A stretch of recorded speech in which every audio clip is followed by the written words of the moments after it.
Hello viewers, আজ আমরা আপনাদেরকে একটি মজাদার রেসিপি দেখাবো। খুবই আনকমন। এটা সাধারণত পাহাড়ের মানুষজন খেয়ে থাকে, তবে এখন এই রেসিপিটা আমরা সাধারণ মানুষও খাই। অনেকেই খেয়েছেন হয়তো, তবে আমি আজকে আপনাদেরকে দেখাবো বাঁশকরল দিয়ে চিংড়ি রান্নার একটি মজার রেসিপি। তো এখানে প্রায় 2.5 কেজি বাঁশকরল আছে। এই বাঁশকরলটাকে আমি খুব সুন্দর করে উপরের শক্ত আবরণটা ফেলে দিব। খুবই সাবধানে নখ দিয়ে একটু আঁচড় দিলেই উপরের আবরণটা ধীরে ধীরে খুলে আসবে। এই যে এভাবেই দেখতে পাচ্ছেন, আমি নখের একটু আঁচড় দিচ্ছি, একটু প্রেসার দিচ্ছি, তাতেই উপরের শক্ত আবরণটা খুলে ভেতরের নরম অংশটা বেরিয়ে আসছে। এভাবে করে প্রায় সবগুলো বাঁশকরল আমি সুন্দর করে খোসা ছাড়িয়ে নিয়েছি রান্নার উপযোগী করার জন্য। তবে কোনো কোনো বাঁশকরলের উপরের আবরণটা অনেক বেশি শক্ত হয়ে থাকে, সেক্ষেত্রে নখ খুব সাবধানে রাখতে হবে, নখের মধ্যে যেন শক্ত আবরণ ঢুকে না যায়। তো সেই ক্ষেত্রে একটু প্রেসার দিতে হবে, তবে খুব সাবধানে, কোনোভাবেই যেন নখের ভিতরে শক্ত অংশ ঢুকে না যেতে পারে। তো তো এই যে আমরা সবগুলো বাঁশকরল, প্রায় 2.5 কেজি বাঁশকরল সম্পূর্ণ ক্লিন করার পরে এই যে এরকম হয়েছে। তো এখন আমরা এটাকে ছোট ছোট গোল গোল রিং এর মতো করে কেটে নিব। তো এখানে একটা বিষয় হচ্ছে যে কাটার সময় দেখা যাবে 2-3টা স্লাইস কাটার পরে এরকম একটা শক্ত আবরণ পাওয়া যাবে। তো এটা হচ্ছে বাঁশের গিঁটটা আমরা নিব না, গিঁটটা ফেলে দিব, আর বাকি অংশটা দেখবেন কাটলেই ছুরি বসালেই নরম হয়ে কেটে আসবে। সেটা হচ্ছে এই চিকন চিকন পাতলা পাতলা করে কাটবো, তবে যেখানে ছুরি আটকে যাবে অর্থাৎ যে এই অংশটা ফেলে দিতে হবে, কারণ সেটা হচ্ছে বাঁশের গিঁট, এটা খাওয়া যাবে না, কাটাও যাবে না। তো যাই হোক, আমরা এভাবে করে সবগুলো বাঁশকরল কুচি কুচি করে কেটে নিব।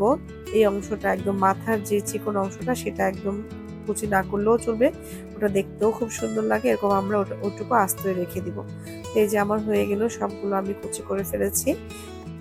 আমার এখানে প্রায় 2.5 কেজি বাঁশকরল পরিষ্কার করে কুচি করে নেওয়ার পরে এতটুকু হয়েছে। এখন আমরা পাত্রে পানি দিয়ে ভিজিয়ে খুব ভালো করে ধুয়ে নিব। এটা থেকে একটু কষ কষ পানি বের হবে। ধুয়ে নেওয়ার পরে একটা চালনিতে স্ট্রেনারে চালবো। এরপরে আমরা এটাকে সেদ্ধ করব। হলুদ এবং লবণ দিয়ে সামান্য একটু পানি দিয়ে আমরা এটাকে সেদ্ধ বসাবো। বেশিক্ষণ না, হাফ সেদ্ধ হবে, ঢেকে রান্না করব। তো এদিকে আমি আমার উপকরণগুলো সব রেডি করে নিয়েছি। আমার এখানে লাগছে, আমি চিংড়ি মাছ দিব, যেহেতু চিংড়ি মাছ নিয়েছি, ধরেন 10-15টা চিংড়ি মাছ নিয়েছি।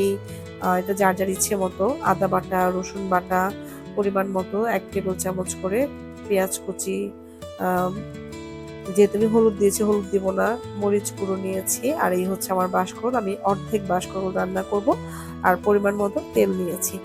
চুলায় আমি ফ্রাই প্যান বসিয়ে তাতে তেল তেল দিয়েছি এবং সেটার মধ্যে আমি এই যে পেঁয়াজ কুচি দিয়ে খুব ভালো করে বাদামি করে ভাজবো।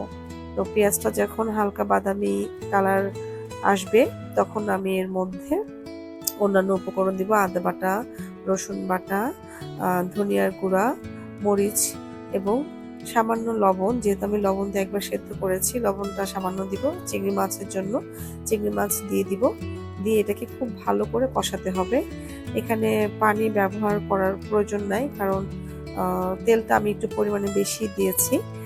তো এটা এই যে এরকম একটা সুন্দর যখন রান্না হয়ে যাবে চিংড়ি মাছটা, তখন আমি এর মধ্যে সেদ্ধ করা যে বাঁশকরলটা সেটা দিয়ে উলট পালট করে একটু নাড়াচাড়া করব। নাড়াচাড়া করে আমরা এটাকে ঢেকে রান্না করব।